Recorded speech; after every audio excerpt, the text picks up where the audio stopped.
Ian toca tierra nuevamente en Carolina del Sur y ya se sienten los estragos. Según las autoridades, la potencia de sus vientos podría cambiar la geografía de sus costas. Tareas de rescate contra el reloj. Luego del azote del huracán Ian, inicia el recuento de los daños. Miles de personas con la difícil tarea de volver a empezar y recuperar sus casas. Al estilo de sus antepasados, un joven de origen maya se prepara para observar el espacio, pero él lo hará junto con la NASA. Así iniciamos cierre de edición. Hola, ¿qué tal? Muy buenas noches, bienvenidos a cierre de edición. Les saluda Palmira Pérez. Vamos a iniciar con la información de este día. Iniciamos en Carolina del Sur, donde hace unas horas ya golpeó Ian, aunque se degradó a tormenta tropical. El daño que deja puede ser de grandes proporciones. Nuestro corresponsal Carlos Cárdenas nos tiene la información. Ian llegó con fuerza en la zona costera de Carolina del Sur. Varias playas del condado de Georgetown fueron golpeadas con el rigor de los vientos que superaron las 75 millas por hora. Esta es la segunda incursión de Ian en suelo estadounidense. Mary Beach fue azotada por el poder del huracán y las marejadas ciclónicas. Las imágenes fueron caóticas. Olas similares a un tsunami se adentraban en las costas de la zona. Centenares de viviendas fueron inundadas y los automóviles eran empujados por la fuerza del agua. La imponencia del huracán se reflejó en uno de los muelles de esta playa, que arrancó de sus bisagras y lo arrojó al océano. Otro muelle fue destruido en la costa este de Carolina del Sur, en Paulus Island. La policía local presentó fotos que testificaron la caída de la infraestructura. En la ciudad de Charleston se registraron más de 40 puntos con inundaciones y árboles caídos. Finalmente, las primeras versiones indican que un poco más de 180,000 personas sufrieron los apagones generados por la llegada del huracán Ian aquí a la costa este de los Estados Unidos, en Carolina del Sur. De igual forma, muchas viviendas fueron evacuadas en Mary Beach. Esta es la información que tenemos por el momento desde Carolina del Sur, en Charleston. Yo soy Carlos Cárdenas. Noticias Estrella TV. Bueno, ahora vamos a Fort Myers, en Florida, donde realizan tareas aceleradas de rescate. Muchas personas decidieron simplemente permanecer en sus hogares en lugar de obedecer las órdenes de evacuación. Nuestro corresponsal Anthony Belchi nos muestra cuál es la situación. Esta imagen que ven aquí a mis espaldas, con comunidades seriamente dañadas por los estragos de las inundaciones que provocó el paso del huracán Ian, comienza a ser algo habitual para los que estamos aquí en la zona cero, en Fort Myers, en el lugar de la tragedia. Aquí nos hemos encontrado, como ven, con estos bloques de concreto que la furia de Ian fue capaz de desplazar hasta esta comunidad. Viendo esto, uno se hace la idea de la catástrofe provocada por este desastre natural sin precedentes en Florida. Los equipos de emergencia continúan efectuando tareas de rescate. Ahora sí, el tiempo corre en contra de los rescatistas, sobre todo en los islotes que han quedado completamente incomunicados y con cientos de personas atrapadas en el agua. Las personas cuentan que lo que se vivió en Florida el miércoles al atardecer fue una pesadilla. Explican que ni en sus peores sueños podrían haber imaginado una situación como esta. Casas completamente destrozadas y convertidas en un cúmulo de escombros, vehículos volando por los aires, también barcos, muebles. Parecía una película de ciencia ficción, pero no. Ya lo advertían las autoridades y el propio gobernador. Nunca antes un huracán de esta magnitud había impactado en el estado del Sol. Los vecinos admiten que jamás podrán olvidar esta pesadilla. Nosotros hemos podido hablar con algunos de ellos estos días y esto es lo que nos cuentan. Tormenta no se la recomiendo a nadie, la verdad que fue terrible. Todos muy asustados por lo que estaba pasando. Esos vientos pasaban súper fuertes. Duró más de 7-8 horas seguido la tormenta. Mucho viento, los árboles se oían que caían encima de las casas. Eso es un ciclón que nadie esperaba, tú sabes, que fuera así de tanta potencia. Nunca por aquí ha pasado un ciclón así como ese. Aún falta por contabilizar los daños materiales que ha dejado Ian. Solo en Florida la Casa Blanca ya prometió toda la ayuda necesaria y así ha sido, pero ahora lo importante es rescatar a las personas. Esa es, por cierto, una frase que se repite mucho aquí. Dicen que lo material se recupera, pero los daños personales más graves, eso sí, que no se recuperan, y aquí nadie quiere lamentar un gran número de víctimas mortales. Pero a medida que pasan los días, la situación se hace muchísimo más compleja. Desde Fort Myers, Anthony Belchi, Noticias Estrella TV. Bueno, y en la isla San Miguel, a la que el huracán dejó totalmente aislada del mundo, continúan los dramáticos rescates. Mire, una mujer con su mascota fueron subidas en una canasta a un helicóptero de la Guardia Costera que los trasladó a un refugio. Esto mientras militares iban de casa en casa en busca de más damnificados. La Guardia Costera reportó que sus elementos realizaron varios rescates en esa área inundada. Y bueno, por desgracia, el número de muertes a causa del huracán Ian aumentó en las últimas horas. Ya son por lo menos 42 personas las que perdieron la vida, muchos en el condado de Charlotte y Collier y también en el condado Polk. También se informó que todavía 1.700.000 residentes siguen sin electricidad. Y ante esta emergencia, varios condados siguen enviando cuadrillas de rescatistas a las zonas afectadas. Al mismo tiempo, cientos de voluntarios dicen presente y ayudan con tiempo y donaciones. Desde Miami, Florida, Freddy Machado nos tiene la historia. Los equipos de rescate que viajaron a la zona del desastre desde el sur de la Florida trabajan sin descanso en la evacuación de los heridos. El equipo de búsqueda y rescate urbano Florida Task Force One está saliendo precisamente por helicóptero aquí desde un aeropuerto en Fort Myers hacia dos islas, las dos islas que se han visto afectadas más, que es la isla de Sanibel y Captiva. Ayer también estuvieron en esta misión de rescate y rescataron a 42 personas. Mientras en jornada extraordinaria se sigue enviando ayuda humanitaria, Feeding South Florida comenzó a coordinar estas operaciones con 120 horas de anticipación, 5 días desde que se supo con certeza que el huracán Ian impactaría en las costas del suroeste del estado. Por eso su respuesta fue inmediata. Enviamos cajas ya preparadas para que tienen alimentos, que tienen cosas de limpieza para las familias que necesitan cosas de limpieza, especialmente comidas que no tienen que cocinar porque ya no tienen electricidad en esa área. Y ante la falta de energía eléctrica se vieron precisados a mover un enorme generador de gran capacidad para mantener operativo su banco de alimentos en una de las zonas afectadas. Trabajan con donaciones, pero cuentan con una estructura y organización que les permite distribuir las ayudas oficiales a través de su red. Esos productos que enviamos ayer y hoy vienen del estado.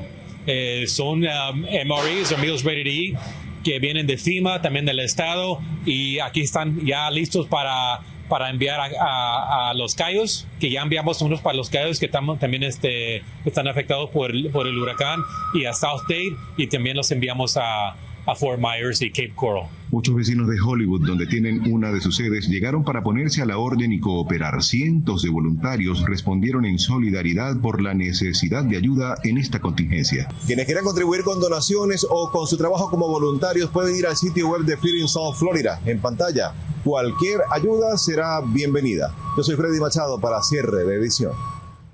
Bueno, cambiamos de tema con otro problema que podría tener serias repercusiones a nivel mundial. El día de hoy, el presidente ruso Vladimir Putin decidió anexar a Rusia las regiones invadidas en Ucrania. Las reacciones fueron inmediatas. Desde Washington, Alfredo Miranda nos tiene la información.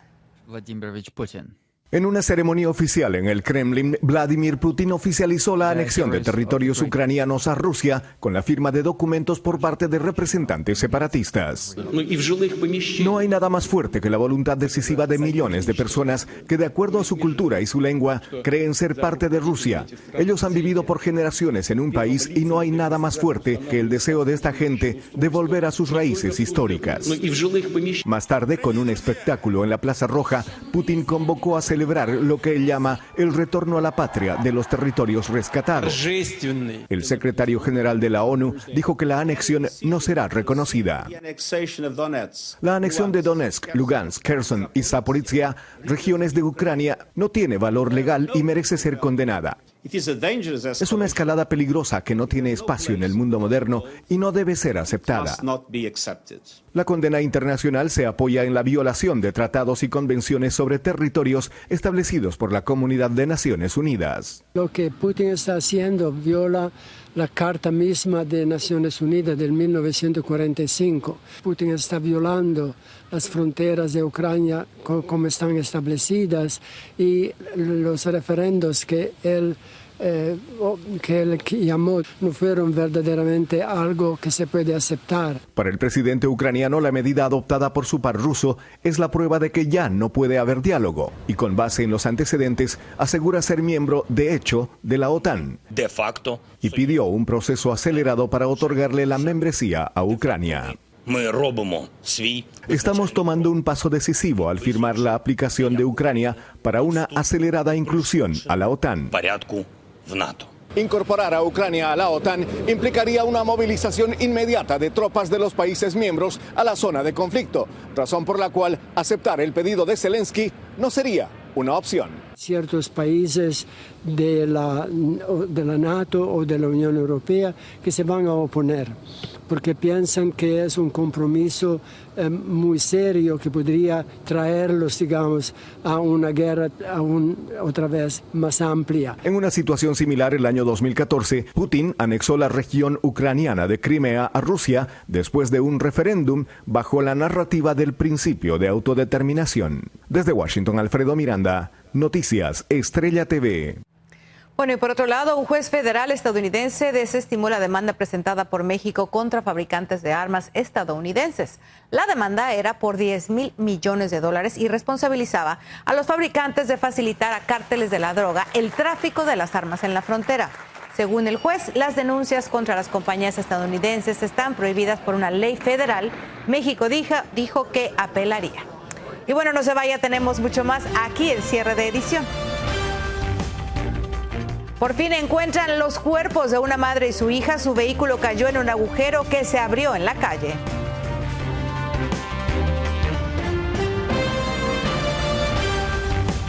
Gracias por continuar esta noche aquí informándose. Miren, los cuerpos de una mujer y su hija adolescente por fin fueron encontrados.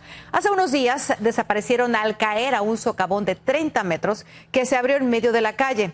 Desde Guatemala, José Flores nos muestra el dolor de sus familiares. En medio de muestras de mucho dolor entre los familiares y luego de 5 días de ardua labor, los rescatistas encontraron el vehículo que fue tragado por la tierra, luego de que debido a las intensas lluvias se abrió un enorme agujero en medio de una transitada carretera, pero lamentablemente las 2 mujeres que iban en el automotor fueron localizadas ya sin vida. Se encontraban dentro del vehículo ambas personas. Fue un trabajo de arduo, pero gracias a Dios logramos el objetivo y podemos entregarle los cuerpos a las personas, ¿verdad? Fatal, realmente sería la palabra que utilizamos, fatal. Si viera que sí ha sido fatal. En medio de oraciones y momentos de mucha tristeza, los familiares de Olga y Helen Mejía, de 38 y 15 años de edad, recibieron la lamentable noticia luego de haber permanecido en el lugar de la tragedia con la esperanza de encontrar aún con vida a las 2 mujeres.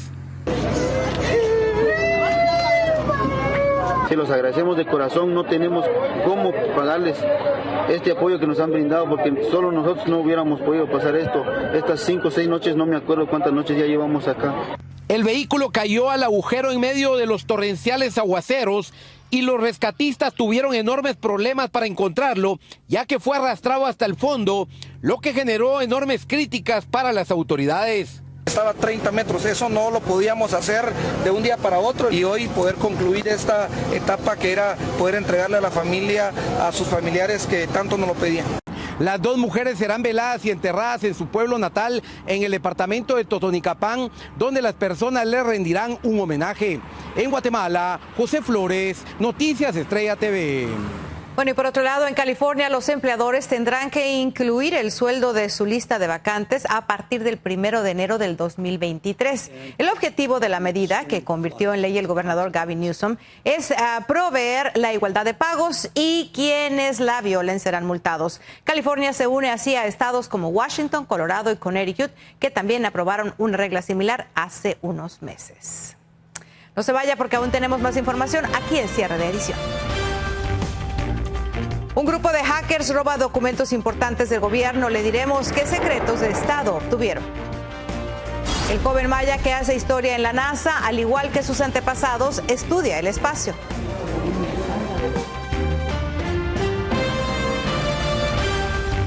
Continuamos con la información y mire, un grupo de hackers llamado Guacamaya vulneró la seguridad de la Secretaría de Defensa Nacional. Obtuvieron de esta manera información muy sensible y confidencial del gobierno. María Teresa Sarabia nos tiene la historia. La Secretaría de la Defensa Nacional sufrió un ciberataque por un grupo de hackers llamados guacamayas, quienes obtuvieron miles de documentos donde se revelan detalles sobre el estado de salud del presidente de México, el operativo para detener y luego liberar a Ovidio Guzmán en el llamado Culiacanazo, así como disputas entre los secretarios de la Defensa Nacional y Marina Armada de México. El precio que va a pagar México es muy alto si se hace pública toda la información. La información, obtenida por un medio nacional, data desde 2016 hasta septiembre de este año. Datos que aparecen como confidenciales destacan que la salud del presidente Andrés Manuel López Obrador es delicada. Ha tenido hospitalizaciones de emergencia bajo diagnóstico de grave, como se lee en los documentos del 2 de enero de 2022. Pero eso no es todo. Al primer mandatario le diagnosticaron angina de pecho inestable de alto riesgo, gota e hipotiroidismo. ¿Pero los datos sobre su salud son ciertos o no? Sí, son ciertos. Sí, yo estoy enfermo, tengo varios padecimientos. Los documentos descubren que el gobierno sucumbió ante los hijos del narcotraficante Joaquín Guzmán Loera. Habían capturado a Ovidio luego de cumplir una orden de aprehensión y le pidieron que se comunicara con sus hermanos para que detuvieran la violencia desatada en la ciudad ese día. Pero ellos se negaron y todo terminó con una orden del presidente de liberarlo. Pues evidentemente que sí hay un riesgo para la seguridad nacional y sobre todo si llega la información a manos de personas que quieran afectar a nuestro país. María Teresa Sarabia, Noticias Estrella TV. Ahora nos vamos hasta Brasil, donde los ánimos se caldearon entre los candidatos a la presidencia de ese país. Jair Bolsonaro acusó de corrupto al favorito Luis Ignacio Lula da Silva, quien le pidió no mentir porque es vergonzoso que un presidente mienta, le dijo. Por su parte, Bolsonaro contraatacó y lo llamó a Lula mentiroso y expreso y traidor. La guerra verbal de los candidatos ocurrió en su último debate antes de las elecciones del domingo. Y bueno, ahora le vamos a presentar a un joven que heredó el interés por la astronomía de sus ancestros mayas y desde muy pequeño se fijó la meta de ser científico. Sus sueños se cumplieron y ahora trabaja en un importante proyecto, nada más y nada menos que con la NASA. En la Ciudad de México, Víctor Blázquez tiene esta inspiradora historia. Él es Guillermo Chin, un joven de origen maya que trabaja con la NASA en el proyecto Dragonfly para poder comprender el origen de la vida estudiando Titán, una de las lunas de Saturno. Siempre he estado muy orgulloso como de identificarme como maya porque mis papás son mayas, yo soy maya, mis vecinos son mayas, entonces siempre ha habido como este interés como representar mi cultura. En exclusiva nos contó la admiración que tiene por sus ancestros que se caracterizaban por ser excelentes astrónomos hace más de 1000 años, sin tener las herramientas con las que hoy se cuentan. Y como si fuera una herencia ancestral, ahora él también estudia el universo.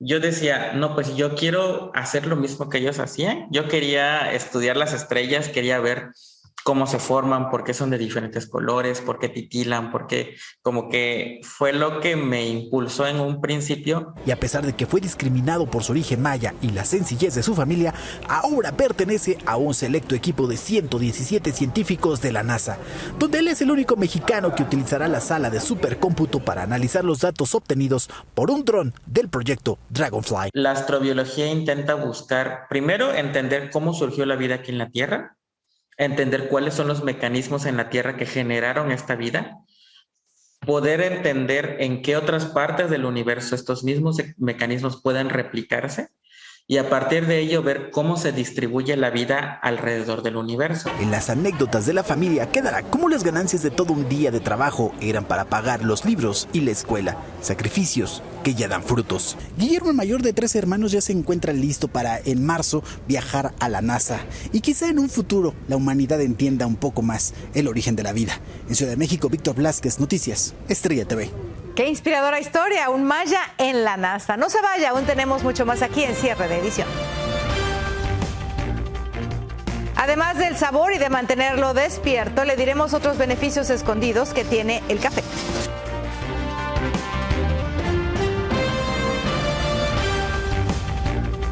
Le tengo una pregunta, ¿le gusta el café? Bueno, si usted es amante del café, le tenemos muy buenas noticias sobre más beneficios que tiene esta bebida para su salud. Mire, tomar de 2 a 3 tazas diarias de café instantáneo, molido e incluso descafeinado le ayudaría a vivir más y reducir el riesgo de que sufra una enfermedad cardiovascular. Esto de acuerdo a un estudio publicado por la revista europea Cardiología Preventiva. Y bueno, vea esto, 2 personas estuvieron a punto de morir en la Florida al ser sorprendidas por el huracán Ian en su velero. Para su suerte, elementos de la Guardia Costera arriesgaron sus vidas para poder llegar hasta ellos y realizar el dramático rescate entre los fuertes vientos. Con estas imágenes nos despedimos. Muchísimas gracias por habernos acompañado. Que tenga buenas noches. Backing. What you need.